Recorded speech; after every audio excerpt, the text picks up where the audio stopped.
In this video I want to talk about the unconscious mind.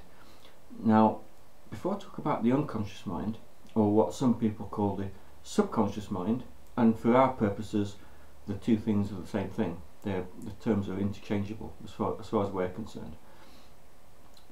Before we understand about the unconscious mind, we need to know what we mean by the mind.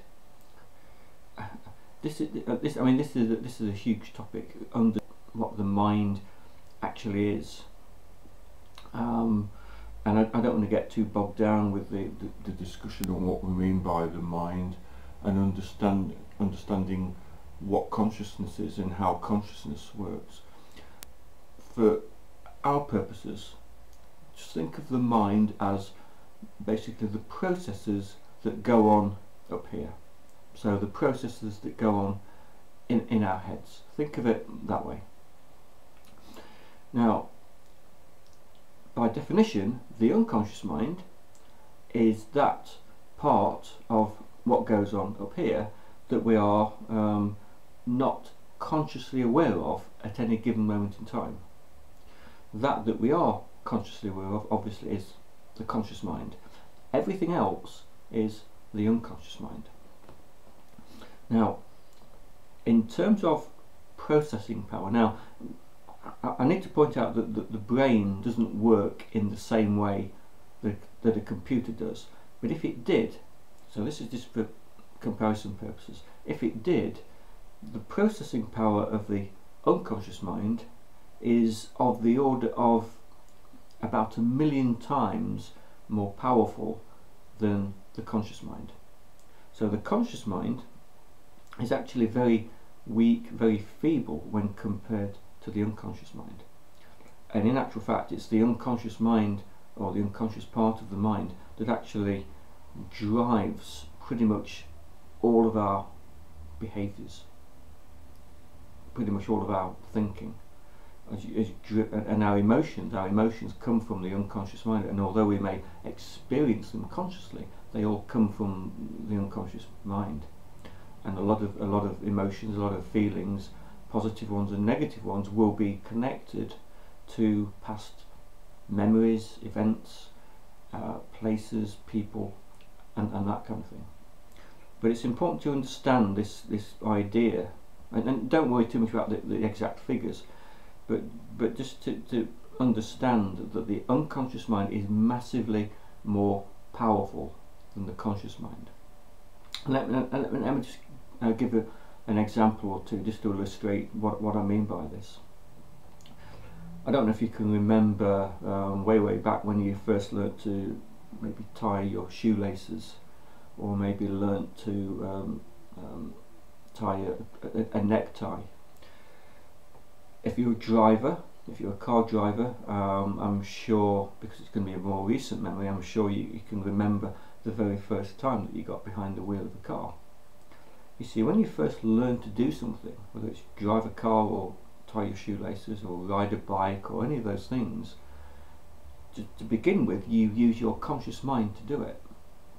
So the first time that you, assuming you drive, the first time you got behind the wheel of a car, it was so difficult because you had to think of so many things: the handbrake, the pedals, the foot brake, the accelerator, the clutch, the gears, the mirrors, let alone the steering wheel. It's such a lot of stuff to think about, all pretty much at the same time, that your conscious mind can't cope with it all. It's too much, and so it's very difficult to do. But you persevere and persevere, and it gets easier and easier because your unconscious mind starts to do the work for you, so you don't need to think about it. And nowadays you can get in the car, get on a bike, and you just go. All you have to do is just make the conscious choice, the conscious decision to go somewhere, and your unconscious mind does all the work for you without you having to think about it. That's the power of the unconscious mind. Now, there are a few important things to bear in mind about the unconscious mind, and don't fall into the trap of thinking that the unconscious mind is a thing. It's not. What we mean by the unconscious mind is really all of those, as I say, all of those processes going on up here that we're not actually aware of at any given moment in time. And so it includes a multitude of things. But a few important points about the unconscious mind, and I'm just going to go through the main ones in the video, but there are several others that are listed in the course notes. First of all, the prime directive, the so-called prime directive of the unconscious mind, is to keep you safe. It's to keep the body safe. It's to keep you alive. It's all about survival, and it has to be that way. For us to exist and to continue to exist, survival has to be at the top of the agenda. So the unconscious mind's prime directive is to keep the body safe. Now, partly because of this, the unconscious mind likes repetition.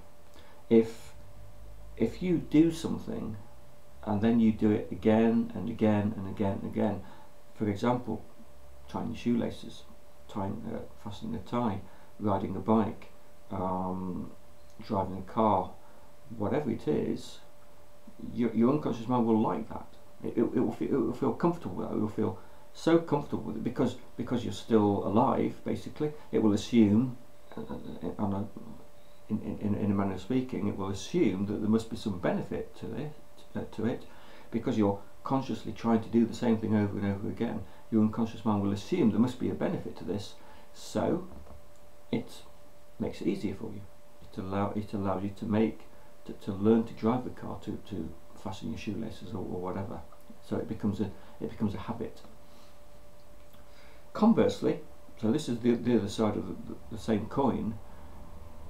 The unconscious mind feels threatened by change. So when you try to change something, so you've learnt to do something, when you try to change it in some way, your unconscious mind will, in order to keep you safe, try to keep you doing what you were doing before. And you'll begin to understand a little bit later on as to how and why this affects it in terms of causing us to remain in unhealthy habits, smoking, overeating, for example. A few other important points, very significant points about the unconscious mind include the unconscious mind stores our memories. It's where our memories are stored. Also, very importantly, very significantly, it is non-rational. Rationality resides in our conscious mind. The unconscious mind is non-rational, so it doesn't know the difference between good and bad. It doesn't know the difference between a good habit and a bad habit. It doesn't know the difference between right and wrong. Those things are judgments made by our conscious mind, our logical, rational mind. The unconscious mind doesn't understand those things at all. Another important thing, and this is important to understand when it comes to hypnotic suggestions, is it does not process negatives. The unconscious mind does not process negatives. For example, if I ask you to not to think of a zebra, in order to not think of a zebra, you have to think of one first. One way of looking at the unconscious mind is to think of it as like the mind of a 3 or 4 year old child, and indeed some textbooks that talk about this subconscious or unconscious mind talk of it as if it were like the mind of a young child, a 3 or 4 year old child. If you said to, let's say, a 3-year-old, don't press that red button, what do you think they'd do? They'd probably press that red button. They don't hear the word don't. You've just drawn their attention to the red button or whatever it is you've drawn attention to, and they focus on it. They don't process negatives, and your unconscious mind is the same. It doesn't process negatives. So having the mindset of trying to lose weight, if that focus, if that emphasis is on that word weight, your unconscious mind is at risk of focusing on weight rather than what you actually want, which is to be slimmer, to be lighter, to be healthier. So you need to focus on what you want and not what you don't want.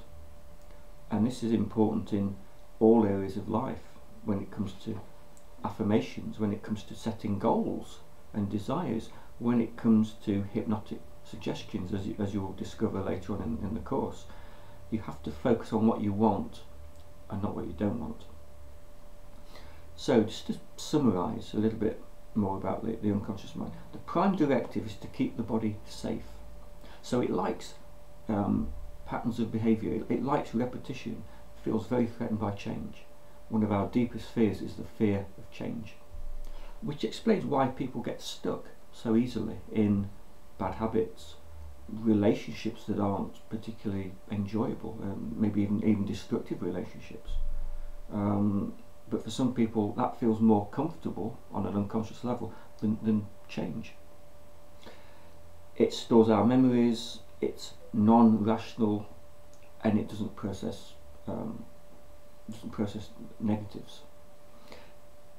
On the next video I'm going to explain how and why the unconscious mind sometimes will often conspire against us to create problems, the kind of problems that people have that would cause them to maybe go and seek help through counselling, psychotherapy, or indeed hypnotherapy. So you'll have a better understanding of the mind works and how we kind of unwittingly create our own problems. So I'll see you again soon.